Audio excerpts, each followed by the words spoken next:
Buenos días, es un placer hablar aquí, aunque no en vivo en la Casa de las Américas, sino virtualmente, sobre una voz femenina del surrealismo en el Caribe, Lidia Cabrera y el maravilloso afrocubano en Cuentos Negros de Cuba. Agradezco a Gabriela Ramos Ruiz y Camila Valdés León, del Centro de Estudios del Caribe por esta invitación y también a Luisa Campuzana del Programa de Estudios de la Mujer. Van mis gracias además a mis dos estudiantes, Aida Abrea y Natalia Camacho, que han inspirado algunas ideas para esta charla. Lidia Cabrera es pionera de los estudios antropológicos de las religiones, cultos y tradiciones afrocubanos, la santería y el ñañiguismo, también llamado abacuá. Su contacto con el surrealismo se debe a su estancia en París entre 1927 hasta el 38. Ahí entra en el círculo de vanguardia transatlántica. Digo transatlántica porque está compuesta de intelectuales, escritores, escritoras y artistas, tanto latinoamericanos como europeos. Vuelve a La Habana al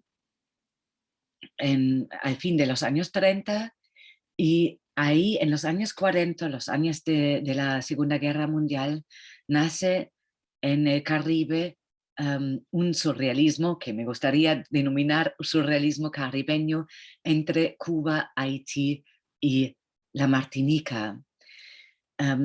Yo digo surrealismo caribeño porque no es una imitación de un surrealismo europeo, sino un movimiento que está llevado por sus propias preocupaciones e ideas, que consisten en la recuperación de las culturas populares afrocaribeñas y su sincretismo, especialmente en las prácticas de la santería y el vudú.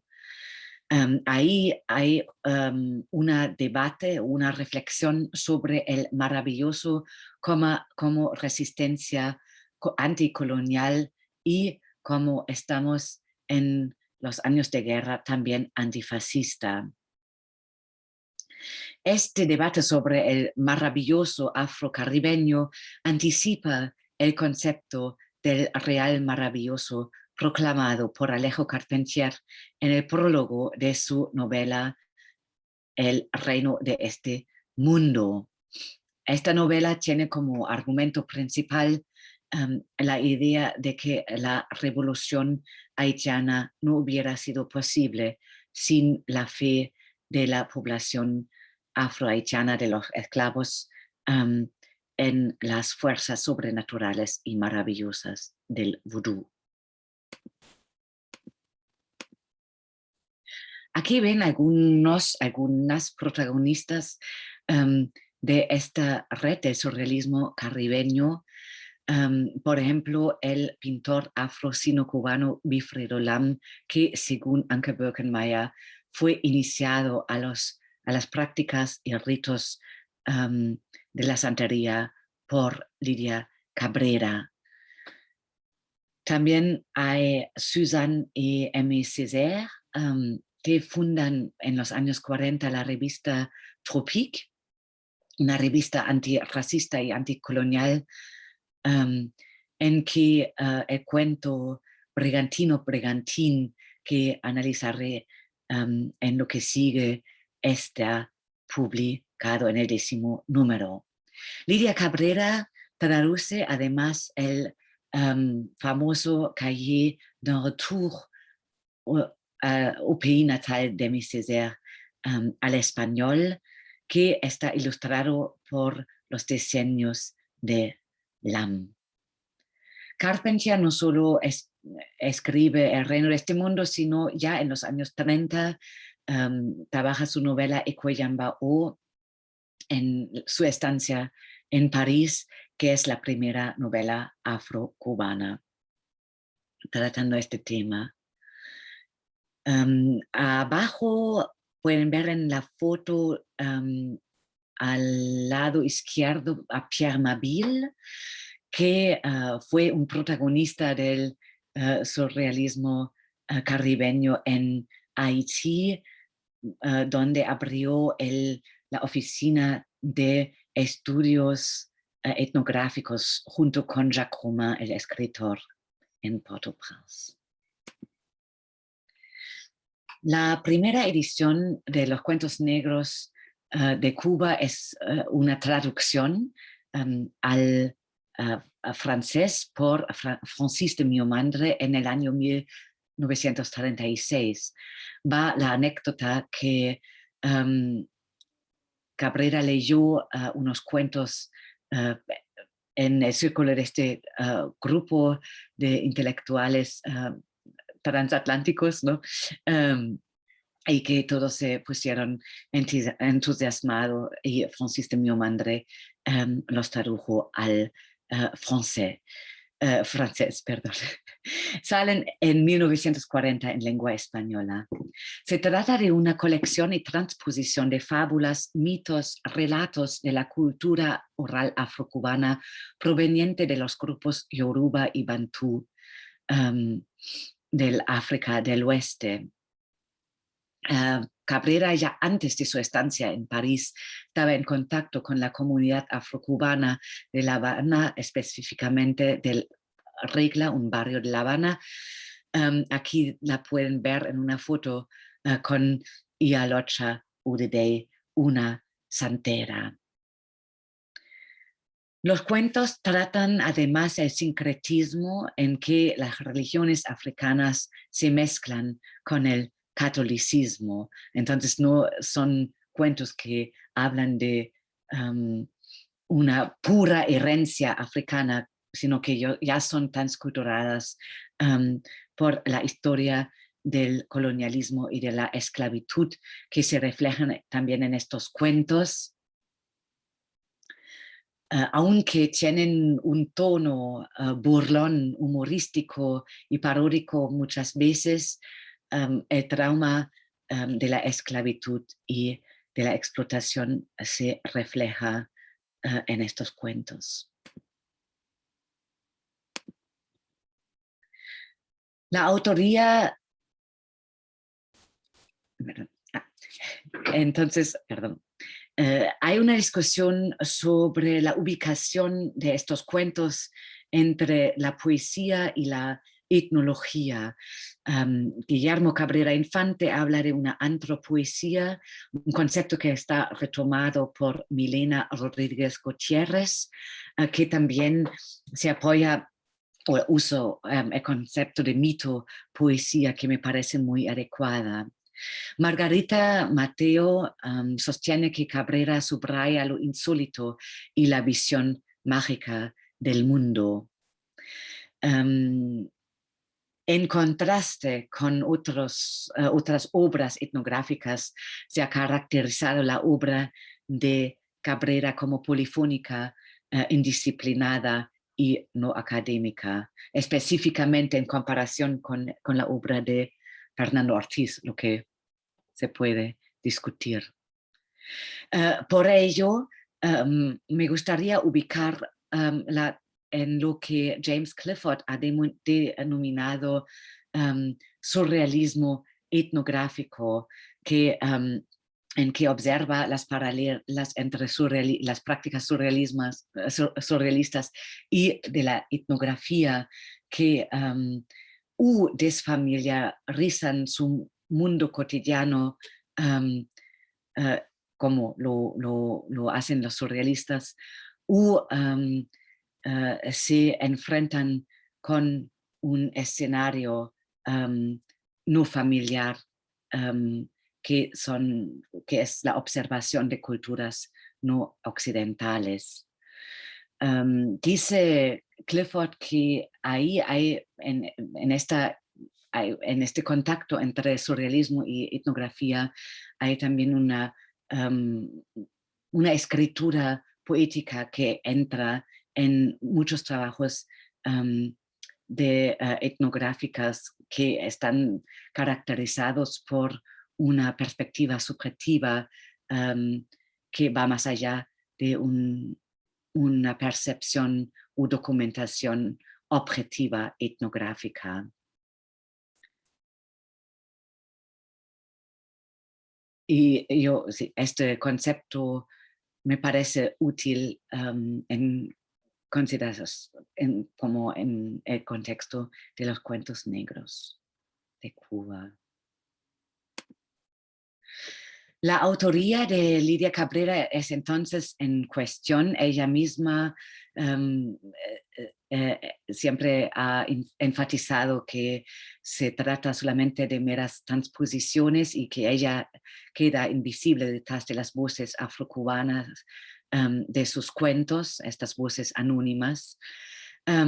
Pero últimamente se ha destacado la práctica de una identidad de género femenina en sus cuentos que implica una propia autoría, ¿no? Y una propia escritura envuelto en estos cuentos. Por ejemplo, los femeninos también se ve en Brigantino Brigantín, donde hay una sociedad poblada únicamente por mujeres y dominado por un tirano, que es el solo hombre de este reino. A mí me gustaría vincular feminismo, surrealismo y queerness en la obra de Lidia Cabrera. Críticos han destacado la relación con Teresa de la Parra que Cabrera mantuvo durante su estancia en París, a quien leyó los cuentos negros cuando Teresa de la Parra fue muy enferma de tuberculosis, y entonces ahí hay una relación biográfica con ¿no? un momento íntimo de la vida de Cabrera. Últimamente se hace hincapié mucho en la identificación de Cabrera con la marginalización de la población afrocubana, dado su propia otredad homosexual.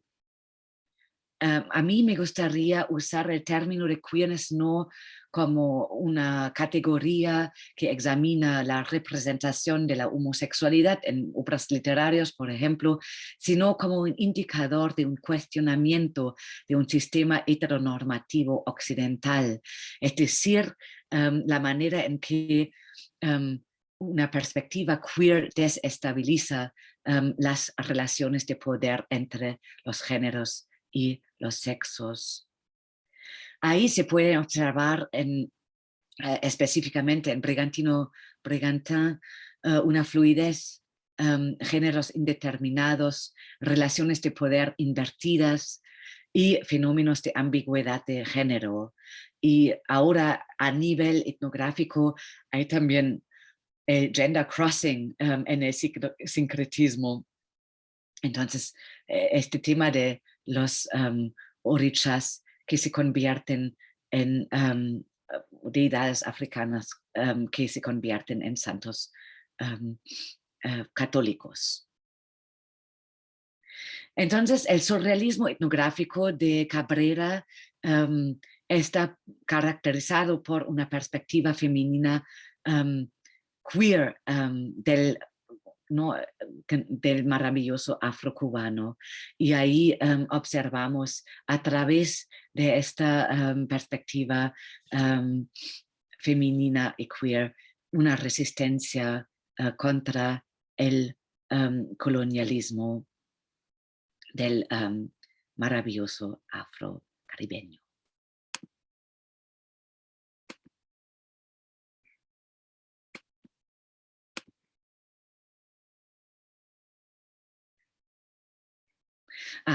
Aquí, perdón, se confundió mi presentación.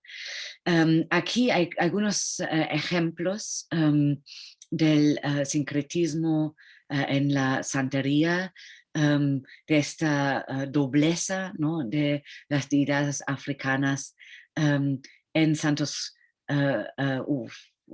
transformación, en transfiguración en santos católicos, por ejemplo, Santa Bárbara y Changó, Ochun, la Afrodite de la santería, que es la Virgen de la Caridad de cobre, que muchas veces está representado como una virgen de color. También Yemaya, la dehesa del mar, que es la Virgen de la Regla en su doble católico. Solo para los que no están familiar con este tema del sincretismo. Y estos santos aparecen en el cuento que analizaré en lo que sigue. Brigantino Brigantín trata de un reino, del reino de Kukusumba, al que toca la mala suerte en el momento en que la hija de los reyes, que se llama Dingda, decide casarse con la lombriz que la sedujo con su toque de tambor. Sin embargo, el futuro marido elegido entre miles de candidatos del reino quiere seguir su vida nómada bajo la tierra y ofrece a Dingda a su compañero y sirviente, el toro, como esposo. El toro establece una tiranía patriarcal en Kukusumba. Todas las mujeres, incluso su esposa, que quedan embarazadas del toro, tienen que sufrir el asesinato de sus hijos varones.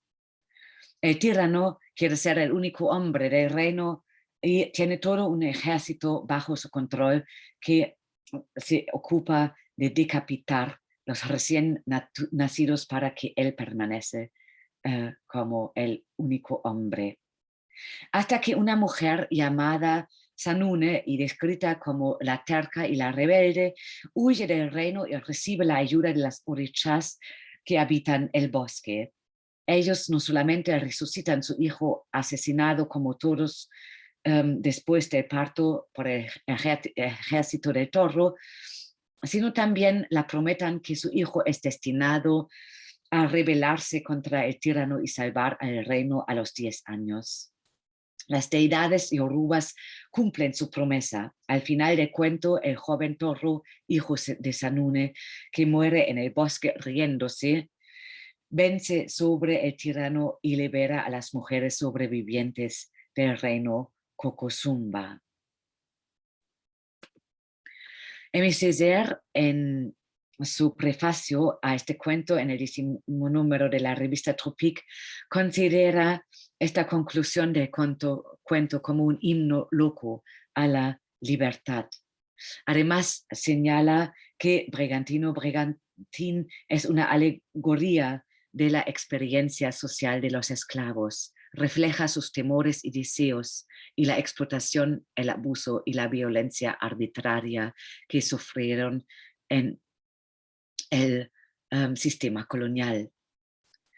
Dice, grande es el mérito de Lidia Cabrera que nos hace sentir las ganas de vivir, la fluidez, el animismo, con una intensidad que raras veces se alcanza. A mí me gustaría ahora retomar 3 momentos, escoger 3 momentos de este cuento que me parecen interesantes en el contexto del fenómeno queer, del concepto queer. Primero es la lombriz, ¿no? Que es un animal femenino, ¿no? En lengua española, en alemán no es así, que es el esposo prometido a Dingda. La lombriz es el señor del toro, entonces que a su vez es el esclavo de este animal que normalmente en la simbólica es mucho menos poderoso que el toro, ¿no? Y además el toro está responsable de las tareas domésticas, la cocina, las compras. Entonces aparece como una figura bastante feminizada en el cuento. Luego hay el toro en el momento en que toma el poder y se convierte de esclavo en tirano, asesina a los reyes. También hay otra inversión de poderes. La reina grotescamente se devora a sí mismo en una letrina donde el toro la encierra.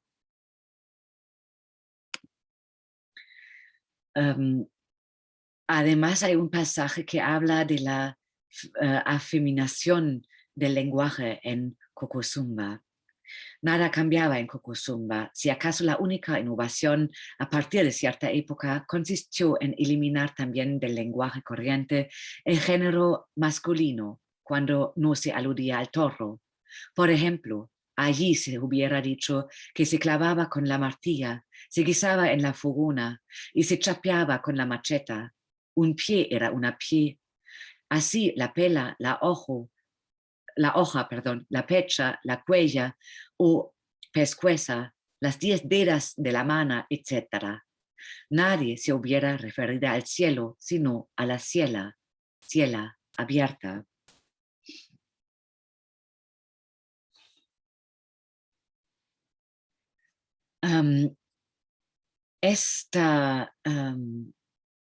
Este pasaje que parodia también al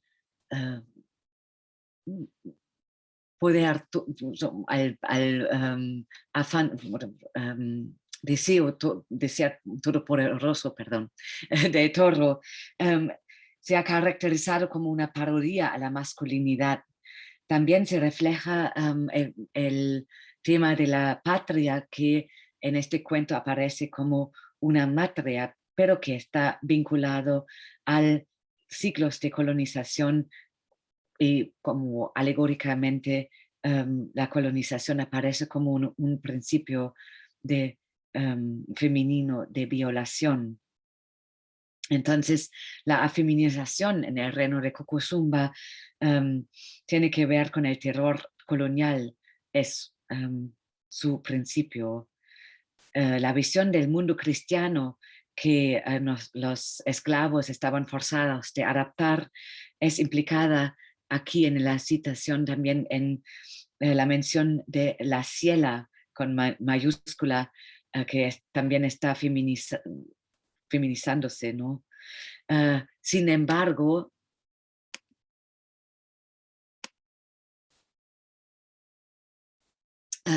hay otra cita que dice: no obstante, las mujeres por momentos no podían dejar de suspirar, Dios mío. En Cocosumba solo a Dios podía mentarse hombre, ya que Dios y toro significaban la misma cosa.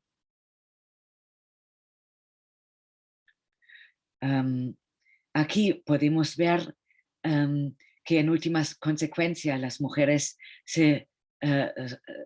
tienen que subyugarse al dominio del toro, alegóricamente leído como poder colonial, que se basa en una visión del mundo monolítica cristiana, que el sistema, la religión cristiana estaba impuesta a los negros africanos.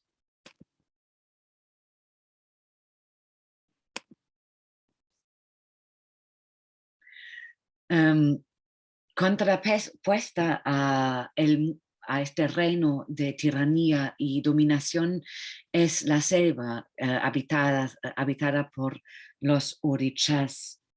La selva es también el refugio simbólico del cimarronaje, y entonces representa la huida de los esclavos del sistema colonial. La llegada de Sanune está descrita como la selva abrió los brazos acogedora. Entonces la selva tiene una función personificada y protagonista también aquí en el cuento. Sanune hace un ritual de 7 días en que hace ofrendas para los santos. Entre ellos figuran Changó, que está en su transfiguración, Santa Bárbara, Ochun, la caridad de cobre, Ogún, San Pedro, hombre de la selva, Ochosí, Yemayá, la reina de mar, y la Virgen de Regla en su transfiguración, en su doble católico, y Urula, el dios de la sabiduría, y finalmente también Ubatala, el dios creador. Todos ellos apoyan a Sanune para preparar su rebeldía contra el toro.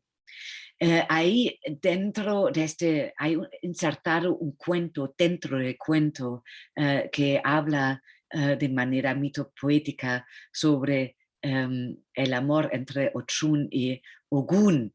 Ochun,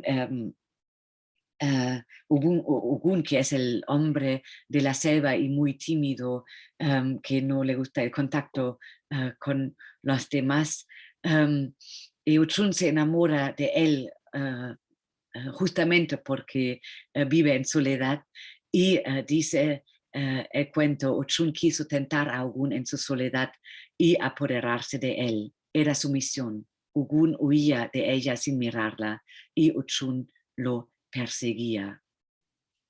Aquí podemos ver que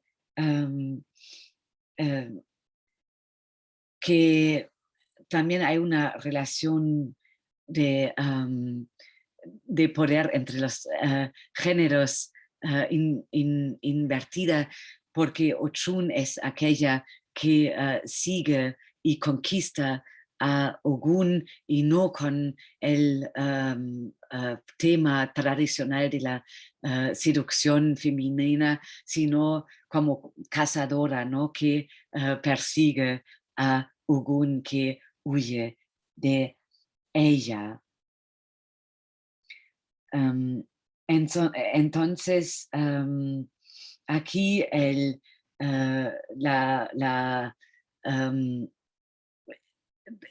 también dentro de esta sociedad de los orichas, la hegemonía del colonialismo está cuestionado y desestabilizado por estas prácticas y mitos de la santería y de las creencias afrocubanas. Finalmente, es a partir de la selva que Sanune, una mujer, y su hijo a los 10 años, que es un niño todavía, ¿no? Entonces un joven que consigue vencer al toro y liberar este reino, o esta sociedad de mujeres que han sufrido la tiranía del toro. Entonces, hay este cuento Brigantín es caracterizado por momentos, un queerness que constantemente cuestiona las relaciones de poder entre los géneros y las invierte y desestabiliza. El reino Cocosumba es el lugar donde domina el terror patriarcal, mientras la selva es el ámbito del maravilloso afro-cubano. El sistema patriarcal queda suspendido en o el sistema colonial en la selva y sustituido por la perspectiva sincrética que se resiste contra la hegemonía colonial y su sistema epistemológico y que se contrapone contra una visión del mundo cristiana que impuesta por el colonialismo. Entonces, la polisemia mitopoética del mundo afrocubano se contrapone aquí contra una visión del mundo monolítica, y eso también se vincula con los momentos queer de este cuento, en que Lidia Cabrera refleja a su propia posición como voz femenina del surrealismo o del maravilloso afro-cubano y surrealismo caribeño. Muchas gracias por su atención.